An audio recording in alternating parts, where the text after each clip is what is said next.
Hello and welcome to Unprofessional Therapy, where we don't have degrees, just decades of experience of being people. That's We're right. two old, That's right. Old we're men two living old life. farts.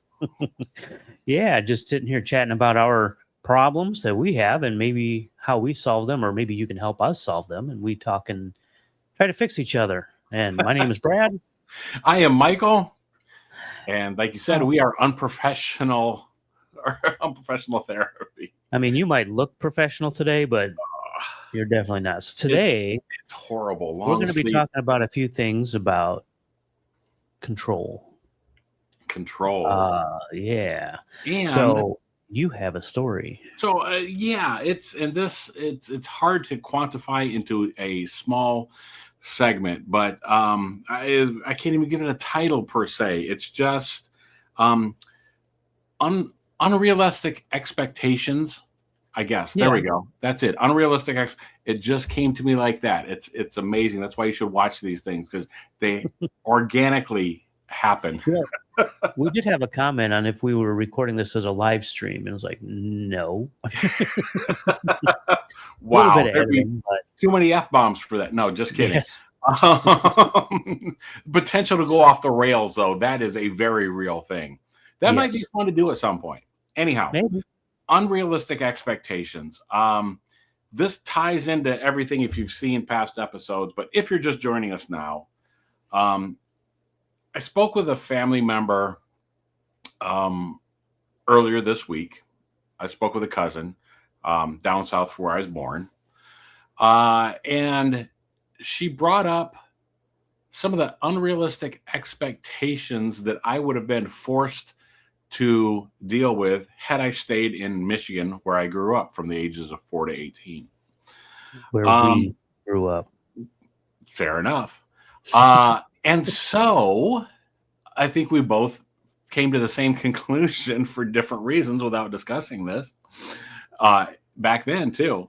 And that is, I had to leave. We talked about me moving to California and stuff. And one of the reasons that I did that was because there were unrealistic expectations that were placed on me by family members and by people in the community based on, it's going to make it sound weird, and it's not as sinister as it sounds maybe, but family members, family in the past, other things like that. There were a lot of things that that I would have been associated with.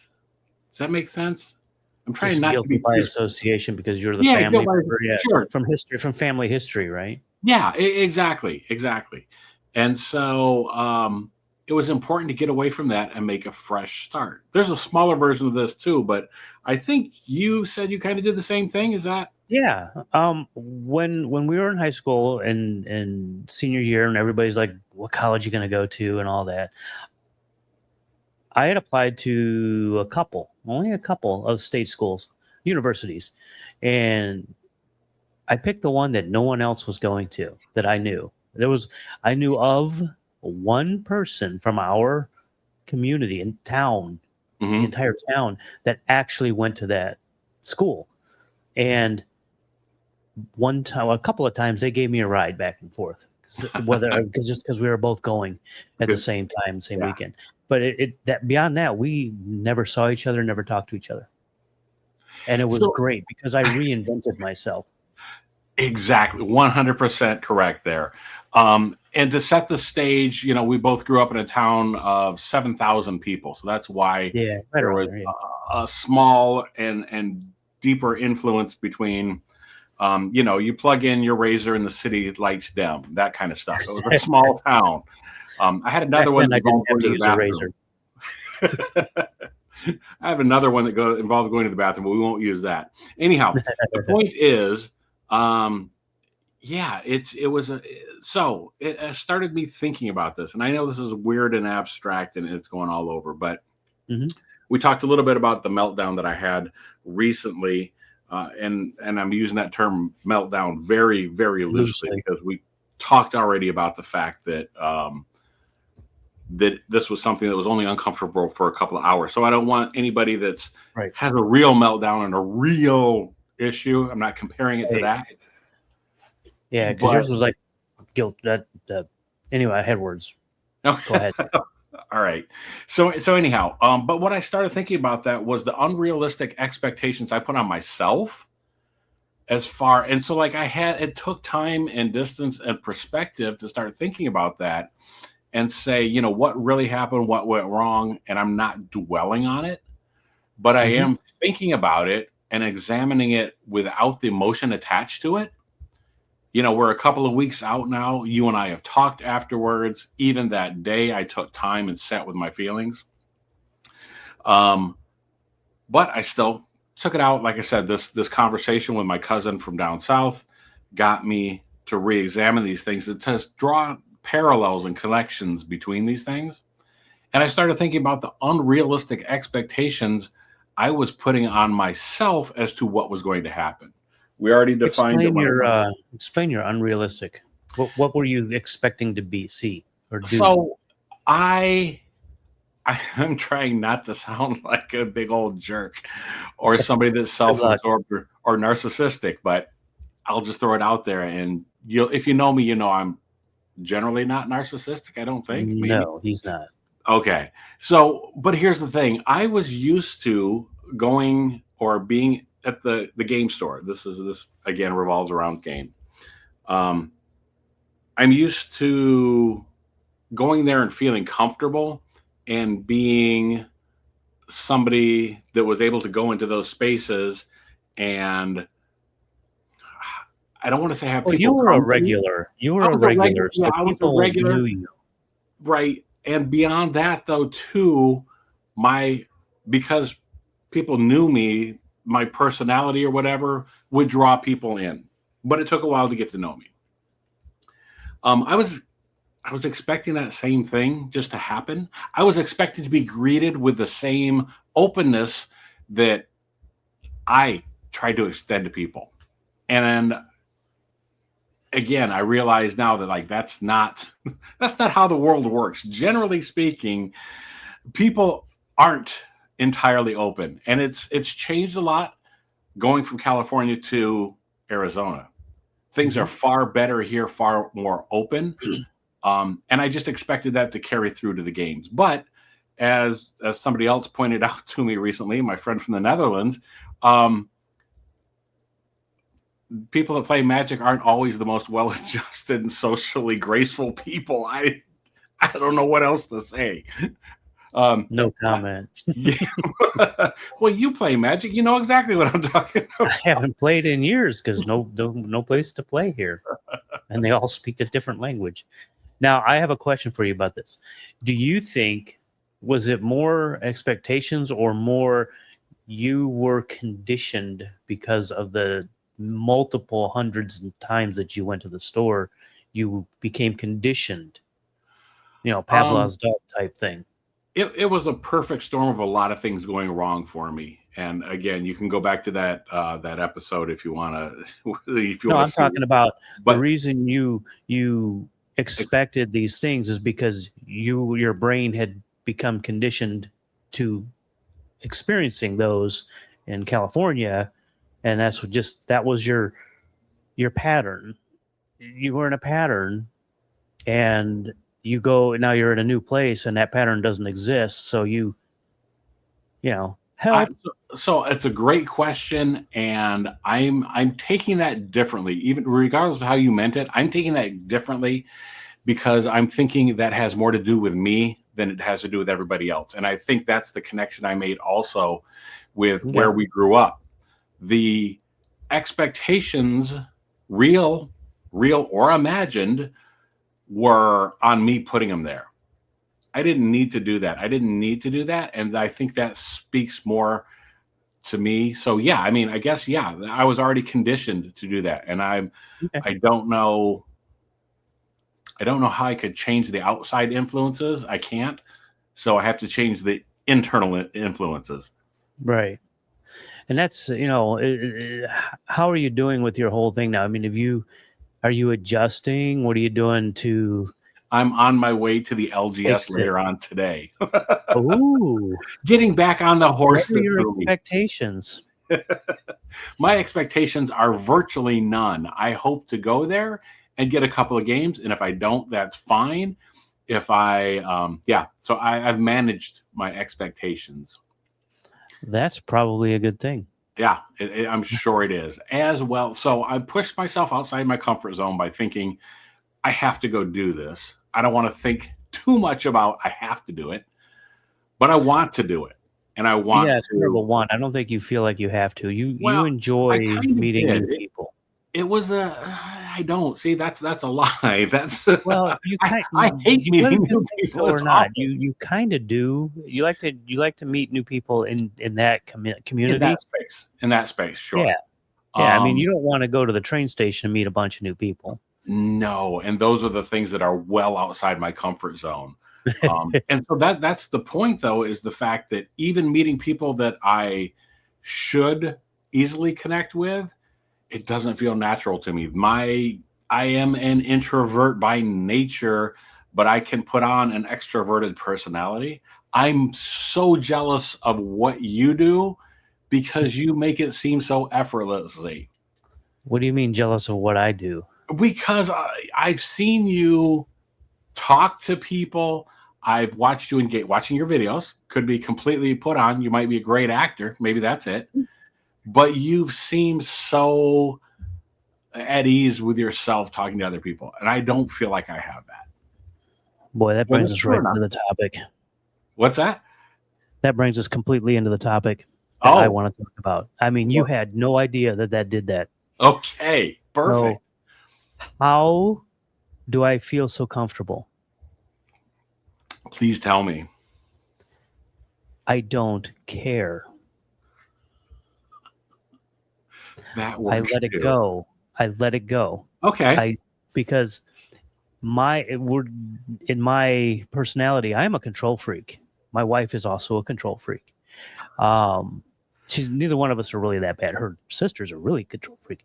But you've met the total crazy control freaks. I'm not that bad, but there are things that I like to control, and I want it to be my way, and you have to let that go because there's a stress. There's a level of stress because, for example, living here, my wife does things completely different than how I do things.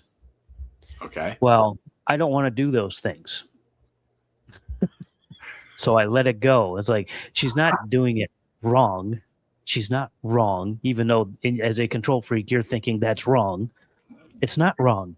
How It's just how different. how do you let it go though? You What?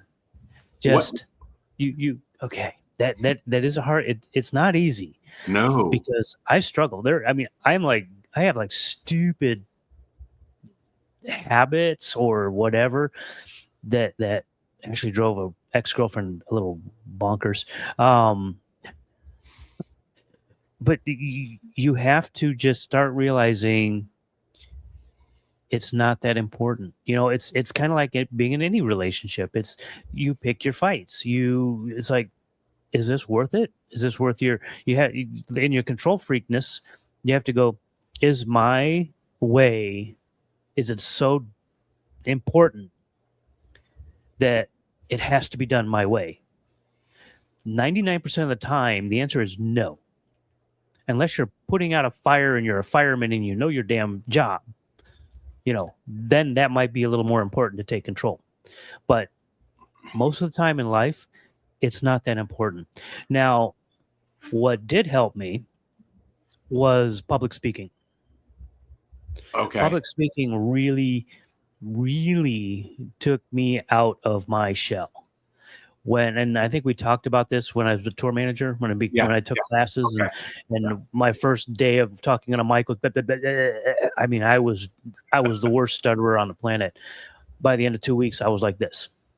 Okay. When I wasn't quite like this, but I was close. When I took a job in Alaska to be a bus driver that was also a tour guide, we talked on a headset as we'd give commentary as we drove, which not the best thing to do. It's like talking on a cell phone while you're driving, except you're not looking at your cell phone.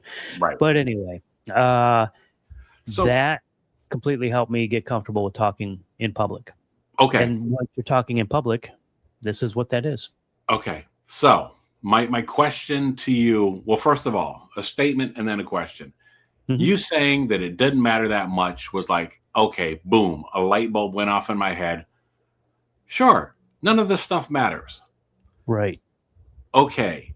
How do you get to that? You said you did it through public speaking. How do you have any idea how you would do that incrementally? Because it's such a boom, it's such a light bulb going off, but like, how do I make that happen? Do I just stop caring? Do I flip a switch? Like, how do I get to that? Is there a way to get to that? For me, flipping a switch did help. When I came in here and moved in with my wife, because I was still, control freak. I'd lived on my own for, I don't know, 7 or 8 years, and Yeah. I got into my ways. I did things my way, and it Okay. was really nice. And I had a very structured day, and I had a very structured everything. I come here, all out the window, But how did it? And initially, my body was like, fighting me. It's like you can't Okay. Okay. breathe. When you feel like that, breathe, take a step back, and just ask yourself, how important is it to do it my way? Okay. The answer is it's not. Okay. The question is this person or this other process getting the job done in a satisfactory fashion? Is it better or is it a lot? I mean, if it's so much worse, then maybe have a discussion saying, maybe Okay. that's not the right, maybe do it this way. I've talked to my wife a couple times and a handful of times, and maybe like two. She's like, oh yeah, that might be a little better, but don't assert yourself. Okay. If they're like, I'm going to do it my way, fine. Okay. She cooks food her way. I don't say anything about it because she cooks good food. Okay, fair enough. I guess what I am picturing with my own self is when I flip a switch on things, Yeah. I tend to get mad. That's when I shut off or shut down or things change. Generally speaking, it's situational, of course, but in a situation like this where I have to give up control, I flip a switch and then I get mad and then I get resentful about it. And you need to get over that. You can't get mad. You need to go, how do you deal with anger right now? Like when you get like that, what do you do now? So I should preface this or go back a little bit and say this doesn't happen often, but in specific situations. So I don't handle it well. I don't get mad often, and I am usually easygoing and will let things go. But when in this case, when this switch flips, I get mad, I get resentful, and I get sarcastic and very caustic. And so I know that I shouldn't, and I don't want to share too much, but I will say, well, let me go back. Let's talk about your incident a few weeks ago. There a switch got flipped. That's how I envisioned it. So what could you have done different?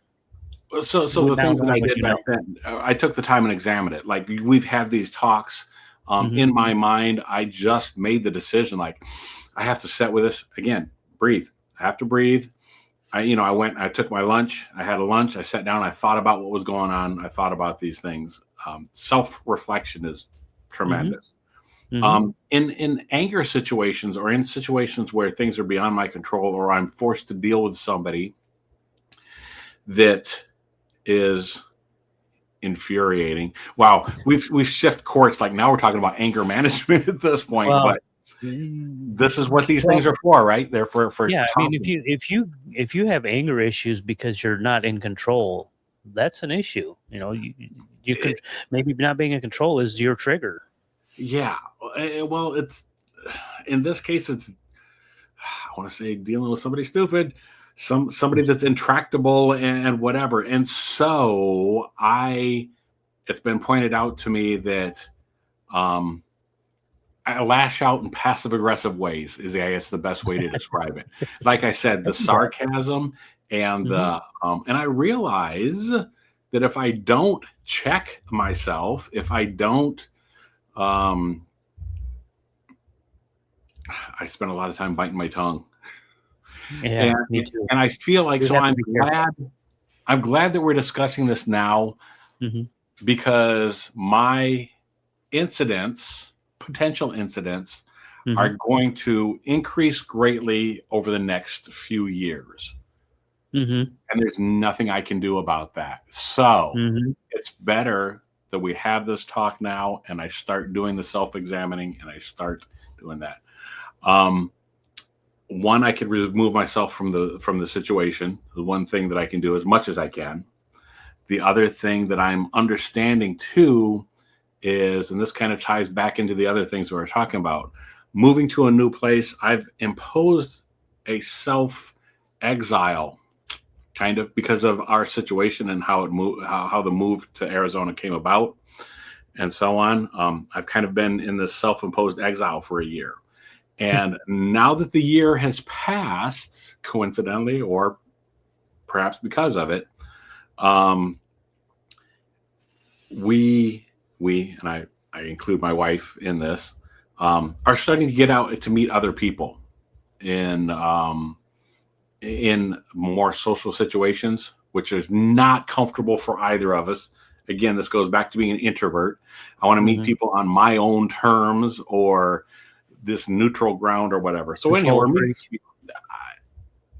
Is it though? I mean, Mhm. Yeah, you're trying to control the environment. okay, okay. But I'll let you say there's that. I wouldn't let anybody else say that to me. there's a happy medium somewhere in there There, because yeah, yeah, you can't you can't control the environment, but you can control it to an extent. yeah, yeah. And you have to control yourself in that environment. Yes, I think. you have to do that. Yeah, yeah, for sure, for sure. Yeah. So, So I think meeting other people and having other, well, we talk about support systems and stuff, and I yeah. don't. Not everybody has that. I understand that. So anybody that finds these videos, like I feel like that's a, hopefully, is, we're intending to help support people Yeah. through this. So I don't know. Age Anyhow, and age doesn't matter because all of the stuff we talk about, they've happened in our past, and they've as young men and as middle age and as old farts as we are now, it, it happens at whatever age. yeah, yeah. So There, if this that, helps you out, great. Glad yeah, to hear it. for sure, for sure. It, yeah. So letting control, because it just doesn't matter. That's like I said, I'm gonna have to set with that for the rest of the day. I will be thinking about that, Okay, or thinking on I that. give you homework. I give you homework. You're going out today. Yes. On your way, just keep saying it just doesn't matter. Well, that's kind of where I arrived, and Keep that mantra in your head and I see how didn't. embrace what's going on around you and just experience it. Don't control it. Just experience whatever's happening.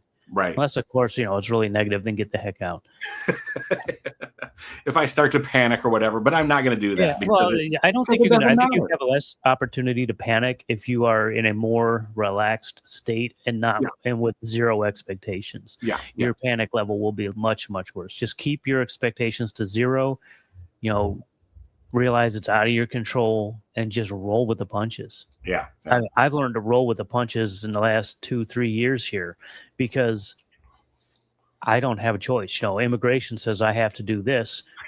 Okay, That's it. it took to get a visa, a marriage visa here. First you have to be married. Sure.